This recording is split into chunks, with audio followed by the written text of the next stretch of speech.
बॉलीवुड की फिल्मी हीरोइंस की ज़िंदगी भी बहुत अजीब होती है। जहां अपने उरूज के ज़माने में हर एक की आंख का तारा होती है ये हीरोइंस, लेकिन जैसे ही एक दो फ्लॉप फिल्म्स देती है फिर हर एक इनसे मुंह मोड़ लेता है, फिर हर कोई इनसे आंख चुराता है। जहां कल तक प्रोड्यूसर इनके घर के बाहर इनको फिल्म में कास्ट करने के लिए कई कई घंटे इंतज़ार करते हैं, फिर वो दौर भी हीरोइंस को देखना पड़ता है जब उसी प्रोड्यूसर के ऑफिस काम मांगने के लिए इन हीरोइंस को उन प्रोड्यूसर के कई जायज़ या नाजायज़ शराइत मानकर सिर्फ सपोर्टिंग किरदार में कास्ट किया जाता है।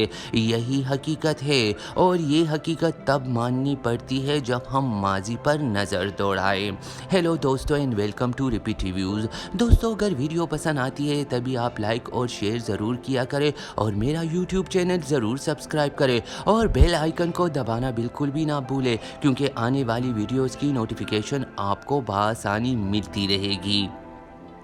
80 और 90 में बहुत सी हीरोइंस एकदम बॉलीवुड की सिल्वर स्क्रीन पर चढ़ते सूरज की रोशनी की तरह आई और जा गई, लेकिन आजकल वो हीरोइन कहाँ पर है, कैसी है और कैसी ज़िंदगी गुजार रही है किसी को भी पता नहीं है। आज तक किसी को पता नहीं कि वो हीरोइन जिंदा भी है कि नहीं।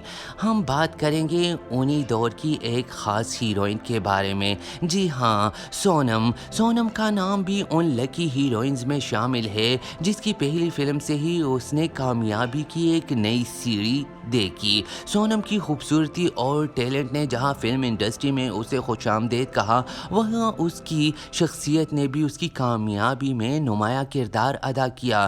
सोनम 80 और 90 की बॉलीवुड की कामयाब फिल्मों का हिस्सा रही। जिस वक्त सोनम ने फिल्मों में काम का आगाज़ किया उस वक्त बॉलीवुड के कई हीरोइंस हुक्मरानी करती हुई उसका पीछा करती और उसके साथ मुकाबला करती हुई आई। श्रीदेवी, माधुरी दीक्षित, जिया प्रादा ऐसी हीरोइन थी जो सोनम से पहले बॉलीवुड की नंबर 1 हीरोइंस थी, लेकिन उनके दरमियान सोनम ने एक अलग मुकाम हासिल किया। असल में सोनम एक मॉडर्न एज की हीरोइन बनकर इंडस्ट्री में आई, जहां पर हर एक ने इस नए दौर की हीरोइन को वेलकम किया।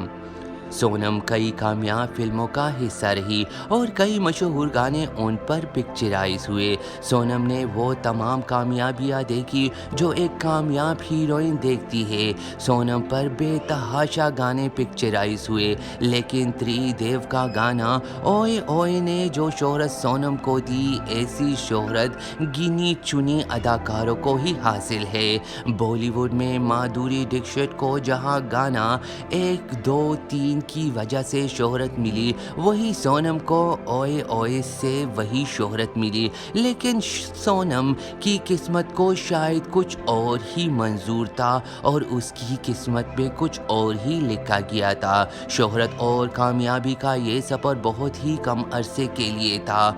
वो शोहरत जहाँ एक ही फिल्म ने सोनम को एकदम रातों रात स्टार बना दिया था, जहां सोनम को एक आम लड़की से सुपरस्टार बनाया था, वही कुछ गलत फैसलों ने एक टैलेंटेड और खूबसूरत अदाकारा का करियर ख़त्म कर दिया। आज की वीडियो में हम इसी पर बात करेंगे। कहते हैं बॉलीवुड में चढ़ते सूरज की पूजा की जाती है और ये मिसाल सोनम पर बिल्कुल सही बैठती है। असल में 90 की दहाई में सोनम रातों रात एक सुपरस्टार बन गई थी। जहां नए नए लोग उसकी ज़िंदगी में आ रहे थे, वही प्रोड्यूसर और डायरेक्टर भी सोनम को अपनी फिल्मों में कास्ट करना चाहते थे, लेकिन सोनम को गाइड करने वाला कोई नहीं था। अगरचे रज़ा मुराद सोनम के अंकल होने के बावजूद वो सोनम को बॉलीवुड की दलदल में बेयारो मददगार छोड़ गए और वो उनको बिल्कुल भी गाइड नहीं करते थे। कहते हैं रज़ा मुराद उनकी कामयाबियों से काफ़ी जेलिस भी थे। वो नासमझी में बहुत सी बी ग्रेड और नाकाम फिल्मों का हिस्सा बन गई। उसे समझ नहीं आ रहा था कि फिल्मों के चुनाव में कौन सा ऐसा फार्मूला होता है जिसको इस्तेमाल करके वो सही फिल्म का इंतखाब कर सके।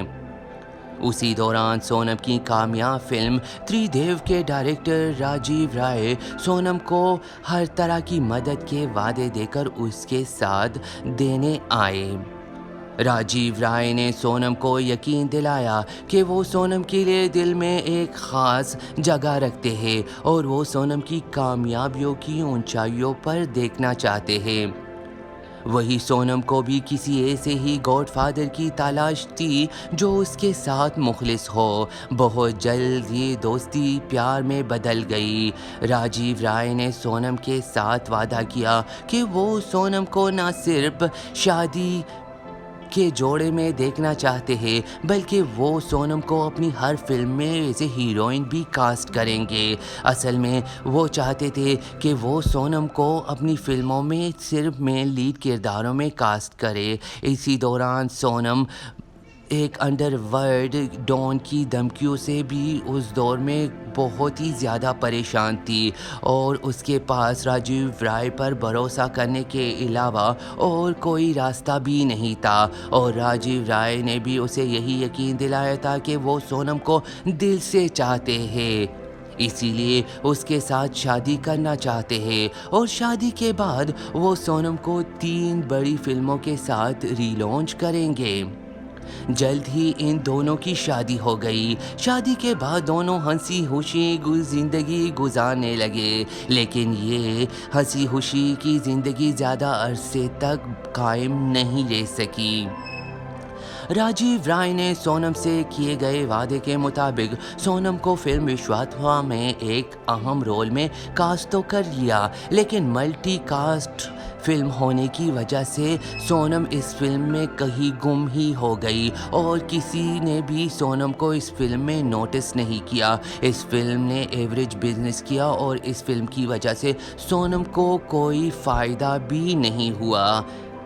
इस नाकामी ने जहां राजीव राय को आने वाली फिल्म में सोनम को लेने से पहले कई बार सोचने पर मजबूर किया, वही सोनम को भी कुछ और ही एहसास हुआ। वो समझ गई थी कि राजीव राय उसके साथ वैसे नहीं रहे जैसे वो शादी से पहले थे। उसी वक्त राजीव राय एक नई फिल्म पर काम कर रहे थे और वो फिल्म कोई और नहीं बल्कि गुफ थी। सोनम ने उसको बहुत कहा कि वो इस फिल्म में काम करेगी। इसी वजह से राजीव राय ने सोनम के प्रेशर की वजह से सोनम के लिए एक ख़ास किरदार भी लिखवाया। सोनम के लिए स्पेशल किरदार लिखने के लिए कई राइटर्स से रजू किया गया, लेकिन अभी इस फिल्म की कास्ट को मीडिया के सामने जाहिर नहीं किया गया था। उसी दौरान अंदर की खबरों की माने तो फिल्म में बॉबी देओल, काजोल और सोनम को मेन लीड किरदारों में कास्ट किया गया था। जब प्रोड्यूसर को कास्ट के बारे में पता चला तो प्रोड्यूसर ने फिल्म में इन्वेस्ट करने से हाथ खींच लिया और उन्होंने सख्ती से इन्वेस्ट करने से मना कर दिया और साफ साफ राजीव राय को बोला कि अगर सोनम ने फिल्म में लीड किरदार अदा किया तो वो फिल्म पर 1 रुपया भी नहीं लगाएंगे। दोस्तों, यही हकीकत है बॉलीवुड की, जहां कुछ अरसा पहले सोनम को कास्ट करने के लिए प्रोड्यूसर और डायरेक्टर की लंबी लंबी कतारें उसके घर के बाहर खड़ी होती, आज प्रोड्यूसर ने सोनम की वजह से फिल्म पर 1 रुपया भी इन्वेस्ट करने से मना कर दिया। सोनम ने किरदार के लिए तैयारी भी कर ली थी और राजीव राय को भी पूरी उम्मीद थी कि इस किरदार और इस फिल्म की वजह से सोनम का कैरियर एक बार फिर उरूज पर पहुंच जाएगा और सोनम एक नई कामयाबी की मंजिल तय करते हुए बॉलीवुड में री-लॉन्च हो जाएगी। लेकिन प्रोड्यूसर से मजबूर हो गए राजीव राय और सोनम को फिल्म से आउट कर दिया। ये सदमा सोनम के लिए बहुत ही अजियतनाक था। इस किरदार में बाद में मनीषा कोइराला को कास्ट किया गया और ये फिल्म ब्लॉकबस्टर भी साबित हुई। ये सदमा सोनम के लिए बर्दाश्त करने से बहुत ही बड़ा अजियतनाक भी था।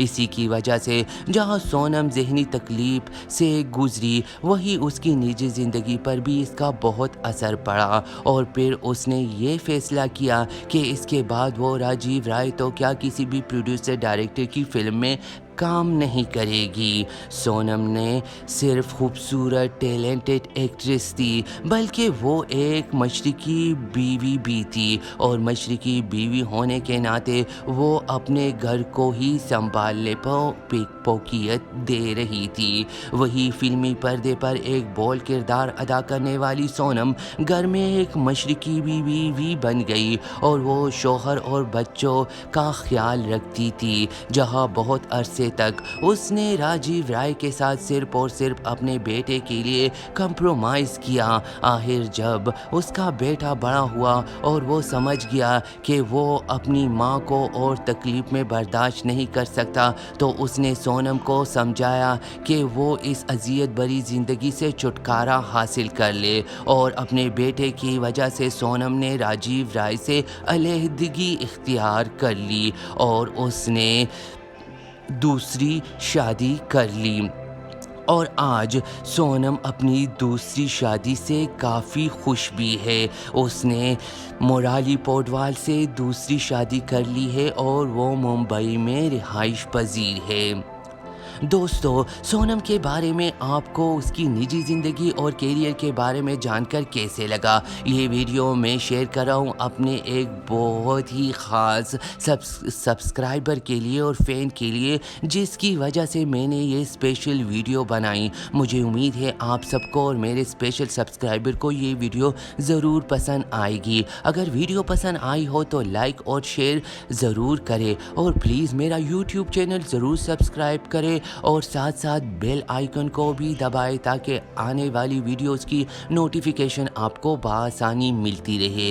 निजी ज़िंदगी की बॉलीवुड की सेलिब्रिटीज़ के बारे में बहुत सारी और वीडियोस के साथ फिर हाजिर होंगे। तब तक के लिए अपना बहुत सारा ख्याल रखिए और मुझे इसी तरह से सपोर्ट करें, और नेक्स्ट वीडियो तक के लिए टेक केयर, गुड बाय।